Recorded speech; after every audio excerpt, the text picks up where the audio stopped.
Basically, I was accepted to one of the top universities in Korea to study for free.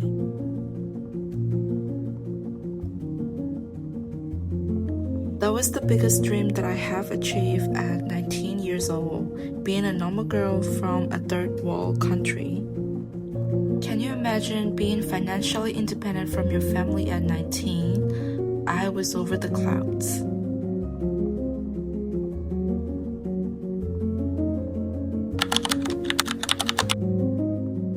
I officially quit my university and the full scholarship.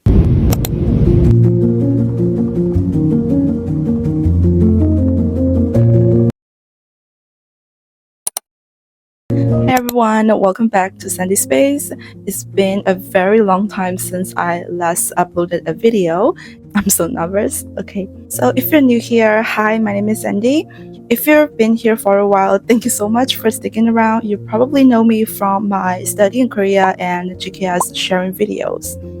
Well, to be honest, I've rewritten this script for many times because I just didn't know how to say this properly, and a part of me was still trying to move on from the situation. But after a year and a half, I think I am finally ready to share the story with you. So basically, I was accepted to one of the top universities in Korea to study for free. So I was supposed to live and study there for 5 years. It was the biggest dream that I had achieved at 19 years old, being a normal girl from a third world country. Been here for a while, you know how much this meant to me. I've documented this journey since I passed the second round because I wanted to share all of my experiences and tips with you. But as you can see from the caption, I'm not in Korea anymore. I moved to Thailand and I officially quit my university and the full scholarship. Growing up, I was the good student. Not necessarily a top one, but I always consistently maintained good grades throughout my high school, and I graduated with a decent score, which allowed me to pursue the engineering path in the first place. During COVID, I started to learn Korean by myself. I was always into K-drama, culture, and K-pop, so learning the language came naturally. At that time, I thought studying abroad seemed very far away from me. I never imagined my parents paying a huge amount for my university. Then I found GKS and I met the basic requirements, so I started preparing with all the hope and motivation that I had to study in Korea. And somehow I made it. Everyone around me was so proud of me. I became the proud daughter who secured a prestigious 4-year scholarship with monthly expenses and everything covered. Back in 2022, in my home country, the situations weren't also very easy for many students to even continue the university education. So I literally felt like I won the lottery. At that time, I was already almost fluent in Korean because I took learning Korean very seriously before arriving. So I really thought I had everything I needed, and I didn't even feel worried or scared at all. And with that mindset, I left my home country and my family to study in Korea. Growing up, I always had the mentality that if you work hard enough, you can make anything work. And that mindset kind of carried me throughout my high school years because I was weak in mathematics, especially. I was really bad at, I'm still, I'm bad at calculating things. But I managed to get a distinction when I graduated from high school for mathematics because I pushed myself with that mindset. That's why when I chose this major, I just thought I could just learn along the way, adapt myself, and get through it with that mindset. Now that I'm a bit older and learned the hard way, I realized that this kind of mindset can be a toxic motivation. For contest, I applied to nanoenergy engineering in Korea. Before that, my previous major before COVID, back in my home country, was the chemical engineering. Okay, so the reasons why I chose nanoenergy engineering, I'll be 100% honest with you. There are two reasons why I chose that major to apply in the first place. The first thing, it was under the UIC track, which was the new program introduced by GKS, and that was the first year that GKS introduced that track. And honestly, I thought I would have the higher chance if I apply a major under that track. Then it might sound really dumb, but I wasn't interested in other majors, and nanoenergy was the one that caught my attention the most under that track. So to put it simply, I wasn't applying for something that I truly wanted to learn, but I was just simply chasing the scholarship. At that time, for me, getting a full scholarship and being able to study abroad felt more important than what I had to actually learn when I arrived there and what I have to pursue for my bachelor's degree. And at that time, I didn't realize what I was doing to my future self. Well, the first year of living in Korea was such a blast. I genuinely love learning language, especially Korean. I love meeting new people and get to communicate with them. I'm gonna be very honest here. Every time I interacted and met with locals, new people, went to new places, it validated me in a lot of ways. I feel like I am a part of the society. I am genuinely a part of the society because I speak their language. I truly felt connected with some people, and I could communicate smoothly without any language barrier, which most of the international students struggle, especially in their first year living in Korea. I didn't have any that kind of struggles. And I even had friends from different countries coming at me at the university dormitory or my language classes and telling me that how useful of all of my videos are to them. I was the one who encouraged other people to apply here, to come here and giving tips and advices. But now I became the quitter. Finished my first year of the bachelor program before dropping out. That was my rock bottom year. I mentioned earlier, engineering was never the path that I chose for myself. There were only external reasons why I did that. And it hit me hard once I actually experienced the university life in Korea. Yes, I don't want to blame the education gap between the Korea and my home country, the high school education. Yes, there is a gap, of course, but I also know a lot of amazing international students thriving in their major, in their field, also in engineering. So, yeah, the blame is on me, the responsibility is on me. And it didn't hit as hard when I studied engineering back in home country. Probably because I only took the general education subjects in my freshman year because I also finished only freshman year in my home country. But of course, in Korea, it was different.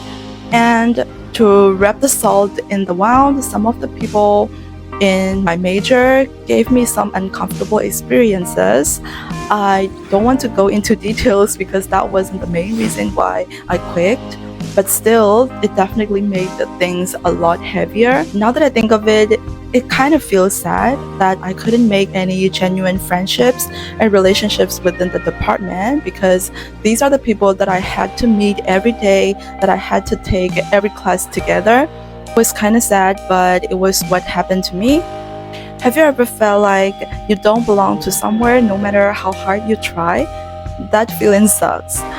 Sometimes it comes from external validation, trying to fit into a specific box, trying to get validated by other people.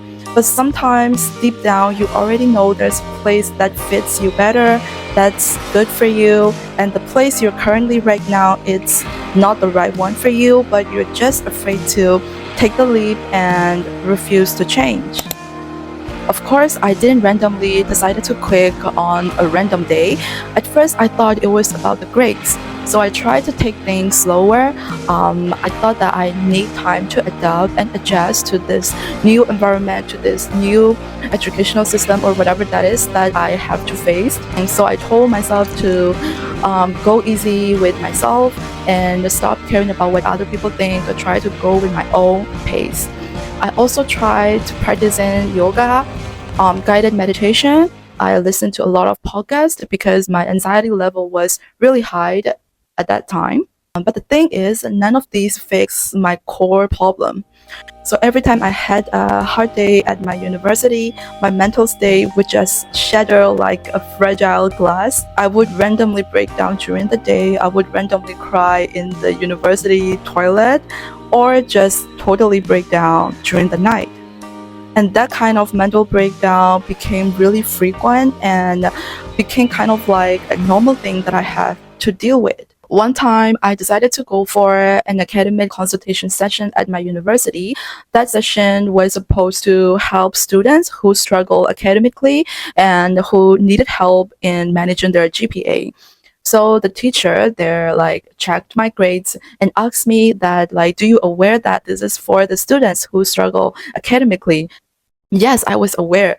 And she told me that like there is no big problems with your grades. So what is your problem? The moment she asked me and told me that my grades wasn't the problem, I wanted to cry so bad. Actually, she was just telling casually, but it kind of like, you know, hit me hard, but I was trying not to cry. And she told me to take a test. At that time, I didn't really know what she was trying to do, but I took it anyway. The test is kind of similar to MBTI test. It's basically how you handle various situations and problems, but it's more of like academic focus test, I would say. And after answering that test for like 20 minutes, I found myself busting into tears holding the results of the test on the paper. I think that was my first time crying in front of a university teacher as far as I can remember. She kept saying like, I shouldn't cry in front of you, I'm sorry, but I couldn't stop crying. And she told me that like she is not the mental health consultant, but I should see one because my mental state is not really stable. And she could only give me academic advice, but she told me that that is not what I need. On the paper, the results of the test showed the roles that suited me for my career, and they described like I am most suitable for the communication related roles, teaching, instruct. So that was like a double confirmation of where my burnout was coming from. Like I was putting so much effort just to maintain average without knowing where I was going or why, and that uncertainty was killing me inside. So I just knew that I needed to change. I just knew that I have to solve the core problem. For the longest time, I thought the quitting meant failing because look, everything was perfect from the outside. I was studying abroad, a full scholarship, a future that made sense on paper. And for a lot of you guys who is watching, and for a lot of us, me included as well, Korea is the dreamland, and I was living it, right? But can you imagine how hard it is to slowly start hating the life that you once dreamed of? In February 2024, I visited Bangkok during my term break to reunite with my family and my friends for the first time after moving to Korea. And that trip changed something in me. It gave me a new perspective of life and also on the university life because I was laser focused on this one path, which was to get the scholarship and to study in Korea. So I didn't even consider other options. I wasn't even looking around. But that trip gave me a new perspective. Of course, it wasn't the only reason that I quit, but it kind of pushed me toward the decision that I eventually made. Realize that nothing is more important than your physical and mental well-being. If it's causing your mental health, if you have to sacrifice your mental health, maybe it is not worth it. After coming back from that trip, I was in my sophomore year first semester. And the more I get to learn about the career paths after this major, after graduating, the more I can reassure myself that it is not for me. This is not something that I can see myself doing in the next 5 years or even in the next 6 months. That's when I realized a perfect path for everyone can still be the wrong path for you. And if you are in the wrong path, no amount of achievement can save you from being miserable or can fulfill you.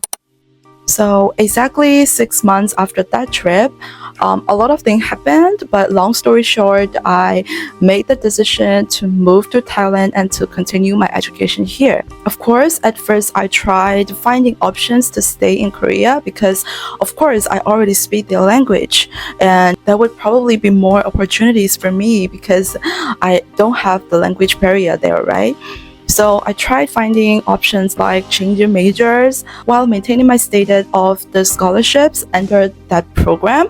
But there are, of course, rules and limitations under the scholarship because I got the scholarship with this exact major, so it wasn't that easy to change major. Another reason, I also wanted a fresh start at a new place rather than being resentful toward a country that I once loved. Of course, I still love Korea, but I didn't want to collect more painful memories there. I just want to keep it as a good memory.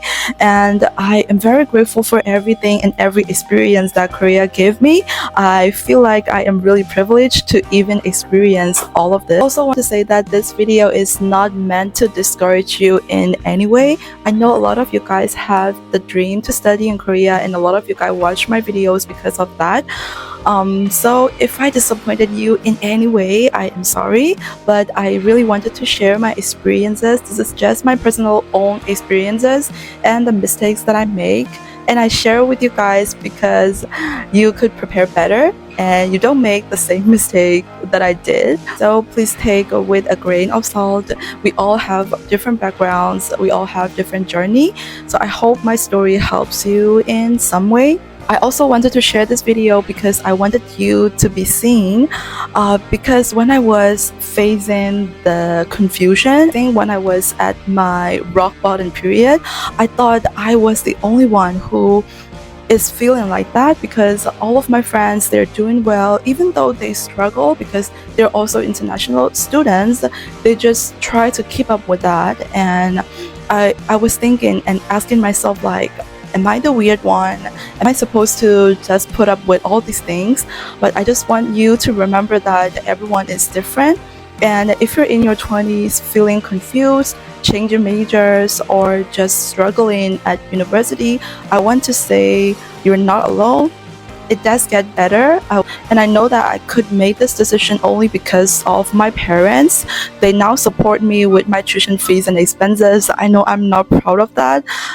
I still receive partial funding from my university that I'm currently attending. Another thing, I'm not proud to drop a full scholarship because that probably means I am wasting someone's opportunity. But please remember, I'm always open to messages, questions related with GKS. Everything. I also have a lot of videos on my YouTube channels that goes really into details of writing essays and interviews and stuff. So I hope it helps. And if you have extra questions, you can just DM me anytime. Just don't ask me general questions like where do I apply? How do I apply? Any advice like that. Just be specific with your questions and I'll be happy to answer. Currently, yeah, I won't lie, I still feel guilty sometimes because I finally made a decision to choose myself. This decision is like all on my own, not because of anyone, not for anyone. But because of my decision, my family has to support me again, and I lost the financial independence that I difficultly secure. But you know, everything comes with a price. I think we just need to choose the struggles that we are willing to deal with, that we are willing to carry with. Because now I finally feel alive to all my vision, my daily action that I take for my goal and for my future self. And that feels great. The university life has been really good to me. I get to work on a lot of projects that I truly enjoy and also explore opportunities outside the university. We'll see where it takes me, and of course, I'll bring you along. I'll be sharing more of my university life in Thailand, Thailand versus Korea stuff. I am also active on Instagram and TikTok with short form content. The niche there is a little bit different, but I hope you stick around because I'm gonna be making more videos related to figuring out our 20s. Feel free to leave any comments, questions under this video. I'll be happy to answer and interact with you guys again after a very long time. I feel like this video is like an overdue assignment for me. It's like I know I have to do this in order to move on to another one. I feel kind of relieved after making this one. So yeah, I will see you in the next video. I hope you learned something from my story. This was Sandy. Thank you. Bye.